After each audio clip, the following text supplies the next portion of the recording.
లంచగొండి. కాశీనగరాన్ని బ్రహ్మదత్తుడు పరిపాలించే కాలంలో ఒకప్పుడు బోధిసత్వుడు ఆస్థాన క్రయాధికారిగా ఉంటూ ఉండేవాడు. క్రయాధికారి అంటే రాజ్యానికి అవసరమైన వస్తు వాహనాలు అవి నాణ్యం చేయటంలోనూ వాటి విలువ కట్టడంలోనూ నేర్పు కలవాడనమాట.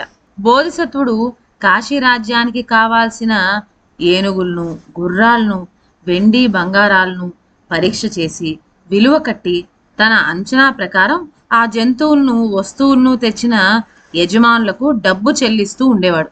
అయితే కాశీరాజైన బ్రహ్మదత్తుడు పరమలోభి కావటం చేత బోధిసత్వుని గురించి అపోహ ఒకటి కలిగింది. ఈ క్రయాధికారి ప్రతి వస్తువుకు బోలెడంత ధర పెట్టేస్తున్నాడే, ఇలా అయితే త్వరలోనే నా రాజ్యం దివాలా తీస్తుందే అని అనుకున్నాడు తన మనసులో. ఇలా అనుకొని కిటికీ తలుపులు తెరచి ఒకసారి పెరట్లోకి చూచాడు.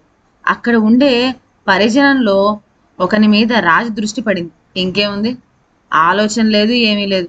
వాడిని పిలిపించాడు.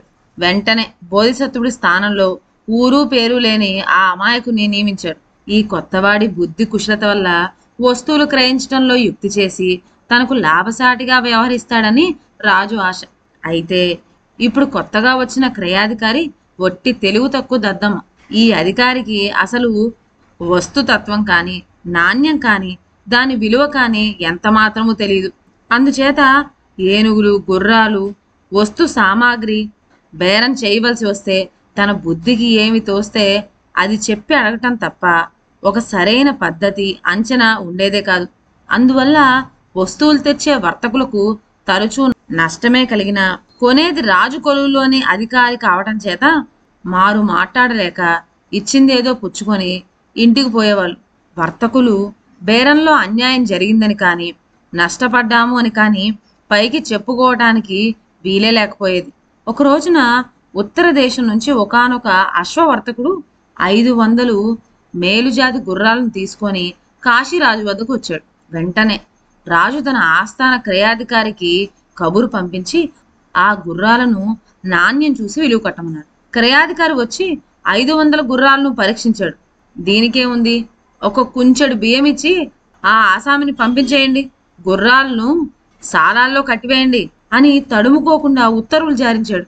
దేవుడా అంటూ అశ్వవర్తకుడు మరలిపోయాడు. అయితే అతను అందరిలాగా ఇంటిదారి పట్టలేదు.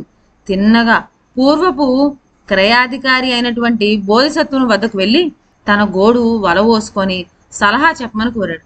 అప్పుడు బోధిసత్వుడు సంగతి సందర్భాలన్నీ విని, అబ్బాయి ఒక పని చేయి, అధికారిని తృప్తి పరిచేటందుకు గాను ముందుగా అతనికి లంచం ఇవ్వు, తర్వాత ఇలా ప్రశ్నించు, బాబాయి నా గుర్రాలకు తమరు కట్టిన విలువ కుంచెడు బియ్యం, చాలా ఖచ్చితంగానే ఉన్నది.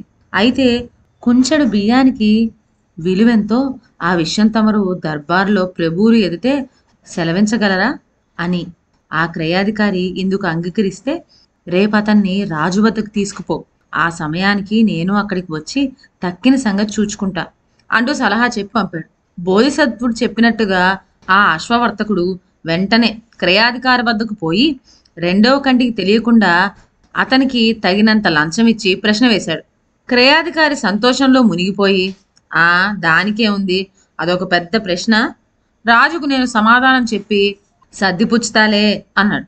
మర్నాడు దర్బార్ కిటకిటలాడుతూ ఉంది. మంత్రి పుంగువులు, ముఖ్య ఉద్యోగులు సమావేశమయ్యారు. రాజు కోరిక పైన బోధిసత్వుడు కూడా వచ్చాడు. రాజు ఎదుట ఆ అశ్వవర్తకుడు, ప్రభు, నా 500 గుర్రాలకు ఒక కుంచెడు బియ్యం విలువ కట్టడం చాలా మెచ్చుకోదగిందే. అయితే నాకు కలిగిన చిన్న సందేహం ఒకటి ఉన్నది, ఆ కుంచెడు బియ్యానికి విలువెంత అని అంటూ మనవి చేసుకున్నాడు. ఇంతవరకు నడిచిన కథ రాజుకి ఏమీ తెలియదు. అందుచేత అమాయకంగా, క్రయాధికారి 500 గుర్రాల విలువ ఎంత కట్టావు అని అడిగాడు.